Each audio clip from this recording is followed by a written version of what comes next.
안녕하세요. 베트남 경제TV 오드리입니다. 이번 주 주간 베트남 경제 동향 10가지에 대해서 말씀드리겠습니다. 우선 첫 번째로는 빈그룹이 이 등 그만두었다. 자, 이게 뭐냐면 세팡, 이게 그 피치사 아시죠? 신용평가사에 이 순위를 매기잖아요. 신용도 이게 신용이거든요. 이 신용에 대한 이 순위를 들어가는 거에 대해서 이제 멈췄다. 그 이유가 뭐냐면 결국은 이 자료 때문에 이 양사 간의 의견이 달랐던 것 같아요. 그러니까 제가 베트남에서 솔직하게 베트남이 지금 의식이 깨어가고 있는 거지 의식이 깨진 나라가 아니지 않습니까? 이제 우리나라나 일본 이런 선진국과 다르게 어떻게 보면 이 우리나라도 간혹가다 있잖아요. 최근에 꽤 있었죠. 이 대우조선해양 이 분식회계 사건부터 해서. 근데 이 회계 자료에 대해서 솔직하게 말해서 저는 믿지 않습니다. 베트남에서 나오는 회계 자료는 솔직하게 믿지 않거든요. 그렇기 때문에 살아있는 경험이 좀 더 중요한 이유가 이런 부분 때문이고요. 아마 이런 부분 때문에 이제 빈그룹 역시도 피치사에 안 들어가기로 얘기를 하지 않았나. 이 주동이라는 건 이 자발적이라는 뜻이거든요. 비동 이거는 이런 수동적이라는 뜻이고, 그러니까 이게 자기 자발적인지 아닌지는 사실 피치사와 빈그룹만 알겠지만, 빈그룹은 아시겠지만 베트남 세계 1위의 회사입니다. 이런 부분에서 이런 앞으로의 이 신용 문제에 좀 더 우리가 민감하게 볼 필요는 있습니다. 왜냐면 우리의 돈은 소중하잖아요.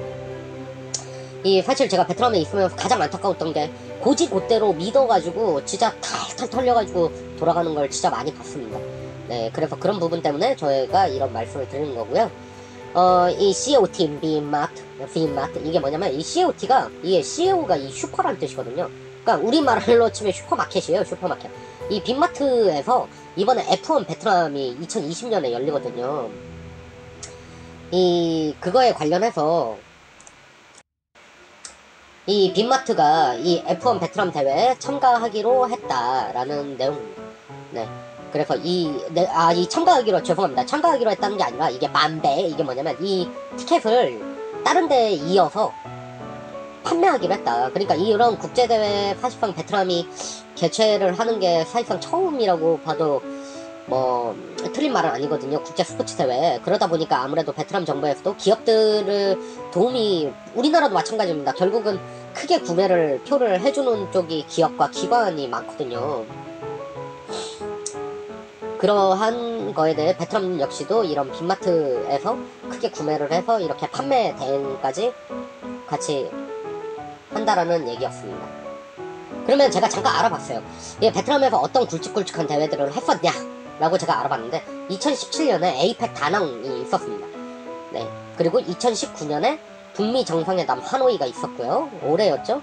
그리고 올해, 원래는 2014년에 취소를 했지만 원래 이 인도네시아에서 열렸던 아시안게임이 베트남에서 열리기로 했었는데 베트남 정부가 취소를 했었습니다. 그리고 2020년에 F1 대회. 그리고 이거에 비교해서 우리나라랑 비슷한 걸 뭘 했었냐 찾아봤더니 2005년에 부산 에이펙 정상회담을 했었고 2011년에 F1. 사실 우리 대회는 잘 안됐죠. 베트남에서는 좀 성공적인 개최가 됐으면 좋겠습니다. 그리고 2014년에 인천 아시안게임이 있었고 2019년에 북미 판문점 회담. 이렇게 다 제가 매칭될 수 있는 것들을 뽑아가지고 찾아봤거든요. 사실 우리나라는 대회가 뭐 이번에 광주 세계 수영 선수권 대회도 하지 않습니까? 우리나라는 뭐 이제 그런 메이저 대회는 워낙 많이 여는 나라가 됐고요. 이거는 이 티정 파싱, 이게 뭐냐면 파생 상품이 꺼템, 이게 뭐냐면 더 추가됐다. 이 쌍phẩm 이게 뭐냐면 이 새로운 파생 상품이 추가가 되었다라는 기사입니다. 근데 여기서 우리가 파생 상품에 대해서 생각보다 잘은 모를 수가 있잖아요. 그래서 제가 베트남의 파생 시장과 증권 시장에 대해서 간략하게 말씀을 드리겠습니다. 그러니까 이 베트남의 시스템을 잡는 데는 이 한국 거래소에서 역할이 굉장히 컸고요. 이 실제로 캄보디아 같은 경우엔 이 한국 거래소에서 이 합작으로 거래소를 만들 정도였습니다. 참고로 캄보디아는 이 FDI 2위 국가가 한국입니다. 그 정도로 캄보디아 역시도 지금 한인 기업들이 많이 들어가고 있고, 특히 캄보디아, 미얀마도 마찬가지고요. 네, 많이 들어가고 있는 나라들이고요. 그리고 두 번째로는 이 한국투자증권이 제가 알기로는 최초인지는 모르겠지만 외국계 증권사 중에 이 파생 상품을 좀 빨리 시작을 했어요. 상품 출시를 빨리 시작을 했는데 안타까웠던 점이 뭐냐면 CW를 발행을 했는데 청약이 0이 나와서 이게 뭐 사실 좀 잘 안 됐던 경험이 있습니다. HP, 델, 그리고 마이크로소프트도 탐자, 이 포함되었다. 거의 이게 뭐냐면 탈출 이런 뜻이고 나오다 이런 뜻입니다. 이 중국을 나오기로 이 결정이 됐다라는 기사고 뭐 당연한 거죠. 사실 이들 기업은 또 미국 기업이지 않습니까? 그러다 보니까 지금 현재 미국, 중국, 미중 무역 전쟁을 통해서 이런 기업들이 이 제2의 포스트 차이나로 가겠죠. 그 중에 뭐 대표적으로 베트남이 있겠고요. 뭐 이제 인도네시아. 하지만 제가 말씀드렸지만 인도네시아는 정치적으로 좀 불안한 게 있습니다. 미얀마도 마찬가지고요. 의외로 많이 나가고 있는 게 제가 생각할 때 캄보디아는 인구가 한 2천만 밖에 안 되거든요. 근데도 지금 이 봉제 쪽은 굉장히 많이 진출을 하고 있습니다.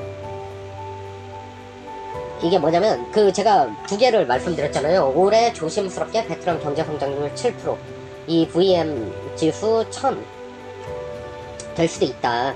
결국은 이 경제라는 거는 통화량이거든요. 이 통화량이 우리가 불을 지필 때 장작을 떼는 거와 비슷하다라고 생각하면 됩니다. 이 지금 미중 무역 전쟁, 그리고 우리나라의 사드, 그리고 뭐 하나 더 추가됐다면 일본 무역 규제가 뭐 영향이 있을지 없을지 모르겠지만 지금 이러한 리스크, 이 무역적인 리스크를 없애고 중국의 어떻게 보면 미중 무역 전쟁에 대응하기 위해 이 세계의 공장이라 얘기 들렸던 중국을 대처해서 베트남으로 많은 다국적 기업들이 들어오고 있지 않습니까? 그러니까 베트남의 VNGF에 약간 단점이 있다면 이 베트남 회사들은 이 실적이 생각보다 좋지가 않아요. 솔직하게 말해서 실적이 생각보다 좋지 않고 사람들이 굉장히 착각하고 있는 부분 중 하나는 베트남은 원래 전통적인 무역수지 적자 국가입니다. 적자 국가가 아닙니다. 그러니까 말 그대로 대신 베트남 정부는 근데 왜 이러한 외국 유치를 하냐, 베트남 정부도 알고 있습니다. 공장을 유치를 해야 이러한 증권시장의 활력을 불어넣을 수가 있죠. 왜냐면 최근에 우리 SK와 이런 한화 이런 데에서 베트남 기업들에 투자를 했잖아요. 환자 배정 방식의 유상증자를 했단 말이에요. 이런 방식으로도 투자를 하다 보니까 이러한 부분에서 증시에 충분히 도움이 될 수 있고 일자리가 생기면 사람들의 생활의 질이 달라지게 되는 거잖아요. 결국 우리가 생활의 질은 이 정말 슬픈 얘기지만 돈이랑 연관성을 뗄 수가 없습니다. 그러한 부분에서 베트남 정부는 이 첫째도 둘째도 셋째도 경제와 외자 유치라는 걸 이미 너무나 잘 알고 있고 지금 시점에서 정말 잘 저는 대응하고 있다라고 생각을 하고 있습니다. 비에젯, 이 비에젯 제 개인적으로 정말 좀 대단하다. 지금 비에젯은 상장돼 있거든요. 그러니까 이 비에젯이 제가 개인적으로 대단하다 생각한 게 CEO분이 여성분이세요. 근데 그분이 이제 제가 알기로 유학파시고 돌아오셔서 저가 항공으로 이 기존의 이 비에젯의 이미지가 이런 스튜어디스들이 이런 비키니 쇼하고 막 이런 걸로 이슈가 됐었잖아요, 처음에. 이제 그러면서 이슈화를 시킨 걸 마케팅으로 활용을 했고, 실제로 제가 비에젯을 타보면 그렇게 저는 불편함이나 불친절함을 솔직하게 뭐 느끼는 사람도 많다라고 하는데 모르겠습니다. 제가 생각할 때는 가성비가 굉장히 좋은 것 같습니다. 그러니까 솔직히 말해서 이 친절도나 서비스 품질은 당연히 한국 LCC 쪽이 나은데 사실 가격적인 부분에서 제가 생각할 때 베트남에서 한국 들어올 때 굉장히 가격이 저렴하다라고 많이 느끼거든요. 그리고 이러한 추가 수화물이라든가 이런 데에서도 가격이 굉장히 저렴하고요. 그래서 여기 이제 비에젯에서 이 타오마이, 이게 상업이거든요. 이 전자제품 상업에 대해 열기를, 이 새로운 신규 시장이죠. 왜냐면은 되게 간단합니다. 비에젯 같은 경우에도 고정적인 플랫폼이라는 게 잡혔기 때문에 이 위에는 고객이 있고, 고객에게 시너지 볼 수 있는 거에 대한 영업이익을 올릴 수 있는 거에 대한 고민을 한다는 거죠. 고민. 그러한 부분에서 이제 이러한 전자제품 상업시장을 열기를 원하고 있다라는 얘기고, 지금 현재 베트남에 굉장히 이슈가 되고 있는 건데, 이 빅시라는 태국 회사가 있습니다. 원래 베트남 회사였는데 태국 회사가 인수를 했었고, 이 빅시 인수 전에 롯데가 제가 알기로 뛰어들었다가 인수를 못하게 됐었는데, 이 빅시는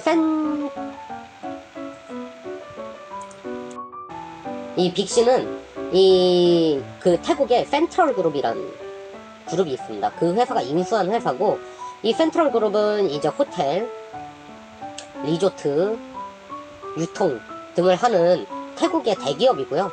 우리가 태국 하면은 뭐 발 마사지 정도를 생각을 하는데, 사실 태국은 이 패키징,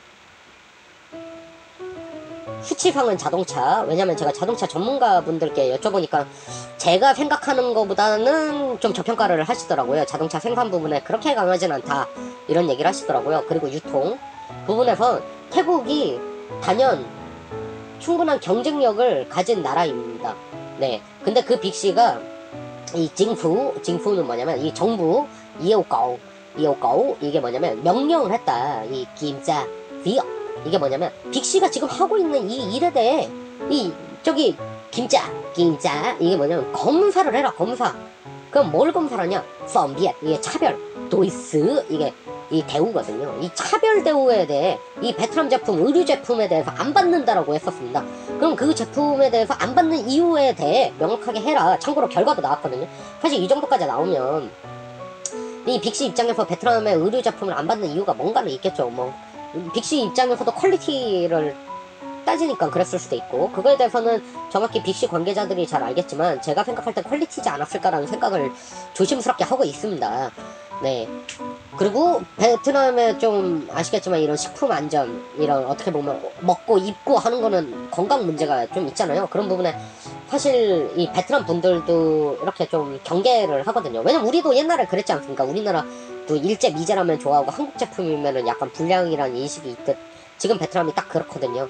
그래, 그런 부분에서 제가 생각할 때는 이 제품을 안 받겠다라 했는데, 정부는 이게 이 베트남 분들은 이 사실 우리나라가 되게 슬픈 게 뭐냐면, 우리나라 사람들은 우리나라를 좀 싫어하는 사람이 좀 많다는 생각이 가끔 들어요. 제 개인적으로 자부심이 충분히 가질 만한데도 자부심을 좀 갖지 않는 분들도 저는 분명히 있다라고 생각을 하고 있고요. 근데 이제 베트남 같은 경우에는 이런 부분에서 좀 애국심이 있습니다. 이런 차별 대우에 대해서 좀 이렇게, 제가 듣기로는 아는 분이 태국에서 사업을 좀 크게 하셨다가 이제 매각하시고 돌아오셨는데, 태국도 좀 그런 게 있다. 이 동남아 전반적인 그런 좀 분위기지 않나, 제가 잘은 모르겠지만 어쨌든 베트남 분들도 이러한 부분에선 자기네가 그런 이런 좀 약간 이런 페이스북 세계 5위 국가이기 때문에 그런 부분에서 이러한 이슈가 돼서 정부에서 검사를 했다라고 생각을 하고요. 여기 보시면은 이제 서울산업진흥원에서 K마켓, 제가 한번 이번에 한성대회 대회장으로 되셨던 구상구 회장님이 운영하시는 회사 중 하나잖아요. 이 유통회사인데 매출이랑 제가 그때 한 1,000억 좀 안 됐던 걸로 기억을 하는데, 거기 상품장에서 서울메이드를 개최를 했다. 제가 이 제품이, 이 기사가 그렇게 큰 기사가 아닌데 뽑은 이유가 뭐냐면, 베트남에 있다 보면 이런 거 엄청 많이 해요. 근데 제가 진짜 원하는 건 뭐냐면, 제가 이분들이랑 아는 건 아니에요. 절대 아는 건 아닌데, 제가 뭐 어떤 이런 홍보를 하신 분께 뭐 저는 이게 제발 일부이기를 원하는데, 이 기업에서 홍보를 한다라는 건 매출과 연결이 저는 돼야 된다라고 생각을 합니다. 그러니까 이러한 행사를 여는 게 분명 도움은 되겠죠. 안 하는 것보다 하는 게 당연히 도움은 되겠죠. 그렇지만 매출과 바로 연결이 될 수 있는, 저도 베트남에 있다 보면 이런 행사 너무 많아서 이제 차별화가 좀, K마켓이야. 이 조국에서 하겠다니까 당연히 밀어주겠죠. 그렇지만 이런 게 정말 우리의 이 소중한 세금이 정말 제품을 알리는데 정말 효율적인 방법으로, 기존의 방법과는 좀 달랐으면, 그냥 제 개인적인 제 부족한 제가 감히 드리는 말씀입니다. 뭐 분명 저는 또 이유가 있을 수도 있다, 제가 모르는 분야이기 때문에 이유는 있을 수 있다라고 생각은 하지만 그러한 부분에서 조금 이런 이렇게 됐으면 좋겠다라는 나름의 소심 발언을 소심하게 말씀드렸습니다. 이 EVFTA가 뭐냐면, 제가 며칠 전에도 다뤘었던 건데, 이 이유가 이 베트남에 이 뭐냐면, 이 FTA가 되고 나서 쎄따오, 이게 뭐냐, 창출하다는 창출될 거다. 뭘 위해서 더 커진 이런 모양의 이런 수출, 베트남의 수출을 위해서 창출이 될 거다인데, 이 기사 내용이 뭐냐면, 보니까 결국은 이 농산물, 그 중에 가장 수혜를 볼 게 농산물로 예상이 된다 라고 생각을 하고, 제가 이 기사를 보면서 CJ 같은 경우에는 지금 중부지방에도 굉장히 많은 밭을 사들이고 있고, 실제로 CJ가 생산도 베트남에서 많이 하고 있는데, 여기에 들어가는 농산물도 직접적으로 관리를 하고 있습니다. 이 관리의 목적은 제가 생각할 때 결국은 한국에 있는 수입까지도 예상을 하고 있고, 저는 이거를 이마트는 이미 하고 있다라고 알고 있습니다. 네, 이거 확실한 건 아닌데 이마트도 직접적으로 하고 있을 거고, 그러다 보니까 이런 유통회사들이 상사 기능을 갖춘 팀이나 회사를 계열사로 가지고 있어요. 예, 왜냐면 결국은 우리가 규모의 경제가 돼야 되는 이유가 슬프지만 저도 어떻게 보면 작은 회사를 운영하고 있잖아요. 규모를 키우는 게 정말 중요한 이유가 이러한 규모가 커졌을 때 시너지를 볼 수 있는 게 진짜 많더라는 거죠. 시너지. 이게 뭐냐면 이게 이 캐나다에 수출한 이게 도착하다는 뜻이고 이게 수출이란 뜻이고 이게 돌파 이 어떻게 보면은 이렇게 이겨내다 이게 뭐 덕분이냐면 CPTPP 덕분이었다 라는 기사인데 이게 뭐냐면 결국은 의류 수출에 영향을 줬다. 지금 우리 기업의 한세부터 해서 뭐 제가 갑자기 이름이 기억이 안 나는데 신성통상이었나요? 제가 그 의류 회사 OEM 회사 또 있는데 되게 많아요. 지금 베트남에 어마어마하게 지금 진출해 있는데 이 회사들이 정말 이런 수출로 지금 한국 경제 많이 힘든데 좀 그래도 한국 이 기업들 이번에 영업이익도 굉장히 많이 줄었잖아요. 2분기 반기 실적이 삼성전자를 필두로 어마어마하게 줄었는데 그거에 좀 호재의 내용이 됐으면 좋겠습니다. 주간 한국경제 동향 5가지에 대해 말씀드리겠습니다. 뭐 우선은 삼성전자의 예상 실적 발표부터 해가지고 뭐 실적이 많이 안 좋아졌죠. 사실상 많이 떨어졌죠. 그거는 이제 당연히 디램 가격이 떨어졌는데 5개를 제가 뽑기로 했기 때문에 좀 제한이 이슈가 많았는데도 5개만 뽑은 점에 대해서 우선 양해 말씀 부탁드리겠습니다. 이 경제 보복 규탄, 그러니까 일본이 이 무역 규제를 했잖아요.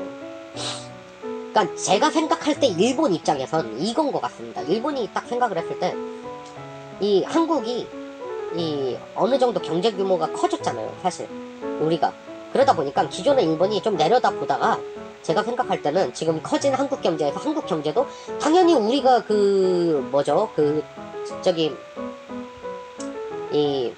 제가 갑자기 용어가 기억이 안 나는데 이 강제징용 이거에 대해서 당연히 우리가 할 말을 해야 되는 거는 이론적으로 정말 맞잖아요. 그리고 실제로도 이런 부분 이 정도는 얘기를 해야 되는 게 맞잖아요. 맞아요. 저도 이게 절대 틀렸다 생각하지 않아요.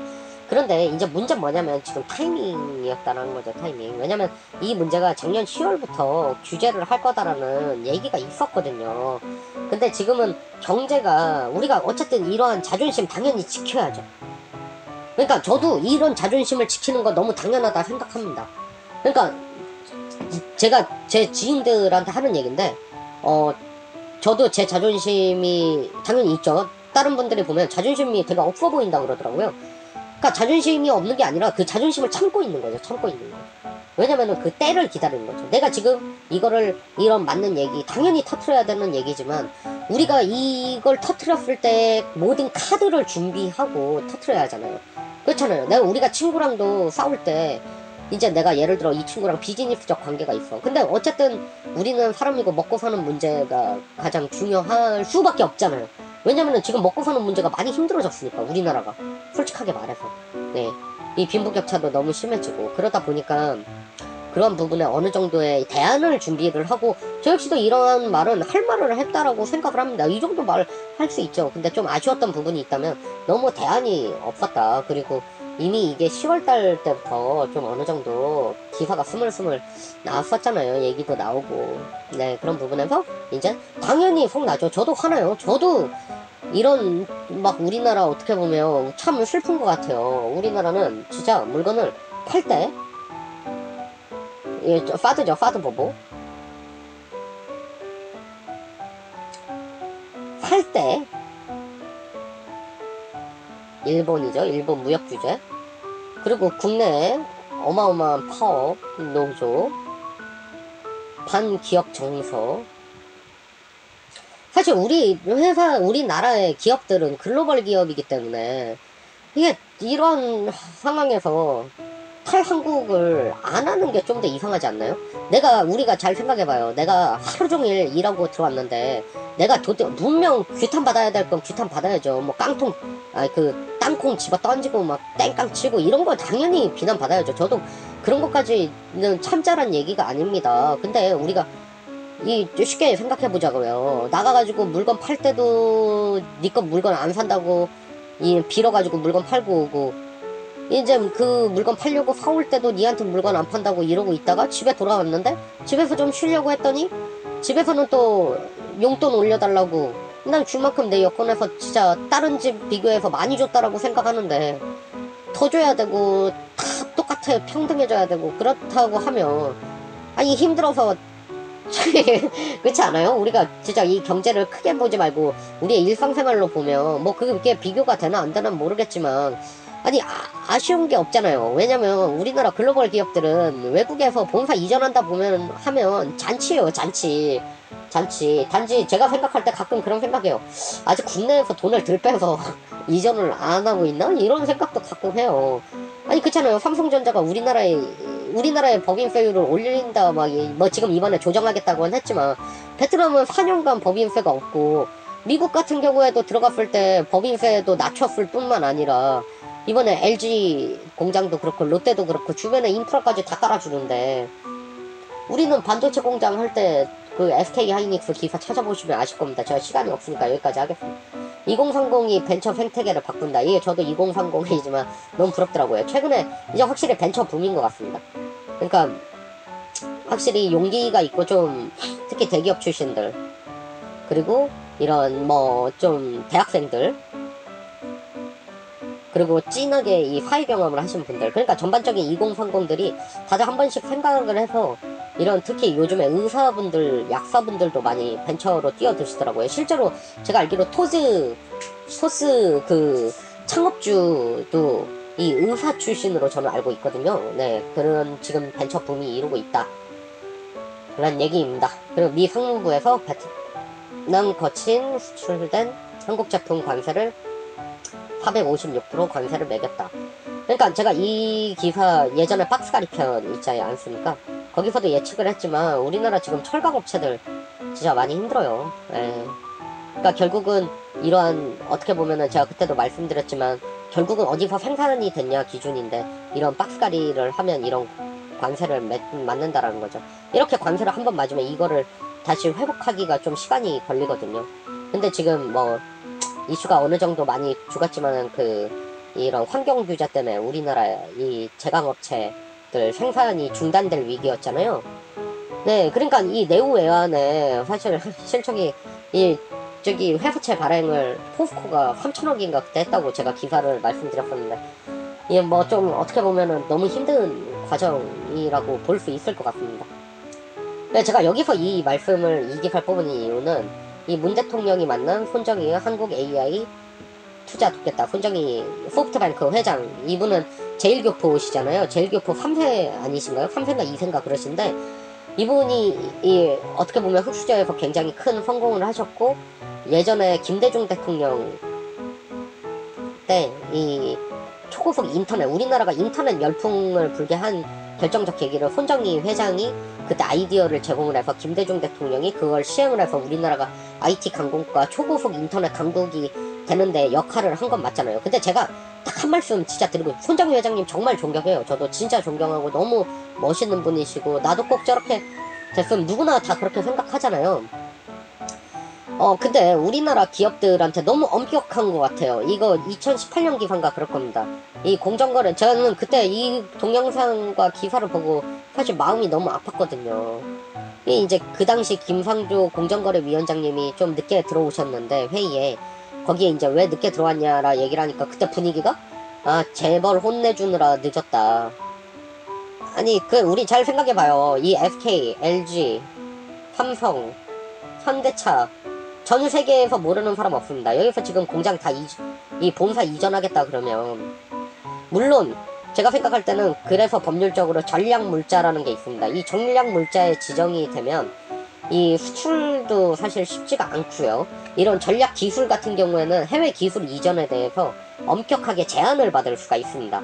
그런 부분 때문에 혹시 그런 부분을 믿고 정말 뭐 물론 잘못된 점이 있으면 당연히 혼내. 예전에 SK 이 재벌 이 어떻게 보면 자녀 한화 이 폭행 사건 이런 거 당연히 저도 그거 비난하지 말자는 게 아닙니다. 그렇지만 이 손정희 회장은 대단한 사람이고 우리나라 기업가들은 다 무슨 부도덕적이고 근데 실제로 우리나라 기업들이 우리나라의 웬만한 행사들도 다 돈 어떻게 보면 기여도 하고 모두가 기여하겠지만 우리 일자리도 창출하고 그러니까 잘못된 부분에서는 엄격하되 너무 엄격하지 않나라는 생각이 있는 거죠. 그리고 이런 공식적인 자리에서 어떻게 재벌 혼내주느라 늦었다라는 얘기를 그게 이 말이 정말 진심이었다면 저는 제가 그 말을 들었다면은 처음에는 이렇게 정말 상처를 많이 받았을 것 같습니다. 네, 제가 앞으로 미래 산업의 굉장히 핵심, 그리고 말씀드렸지만 단순 생산은 해외, 베트남 같은 데로 이전을 하고 국내에는 이러한 지역 전문가, 제가 말씀드렸지만 이 지역 전문가라는 거 언어를 잘하는 게 아니라 그 나라의 경제를 잘한다는 얘기죠. 그리고 AI, 키오스크, 바이오, 기계, 핵심 R&D. 특히 이 AI는 저도 주목해서 보고 있는데 의외로 AI가 투자를 하고 있는 이 펀드에 대해서 굉장히 잘 하고 있다고 생각을 합니다. 하지만 경제는 100% 대처는 저는 변수가 많기 때문에 될 수는 없다라 생각을 하고, 제가 어느 편에서도 참고로 전 베트남어를 할 줄 아는데 이 얘기를 하는 겁니다. 저한테 유리하다고 얘기 안 하는 건 아닙니다. 언어도 변수는 있지만 언어는 한정된 그런 갑작스러운 변수가 튀어나오는 이런 알고리즘 사례가 다르잖아요. 그러다 보니까 앞으로는 이러한 시장에 큰 변화가 있지 않을까라는 생각을 조심스럽게 하고 있고, 그거에 대해서 우리는 이게 다가올 거라는 걸 제가 어느 편에서도 말씀드렸지만 우린 그걸 인지를 하고 이거에 대응을 하는 게 더 중요하다라고 생각합니다. 네, 이상입니다. 감사합니다.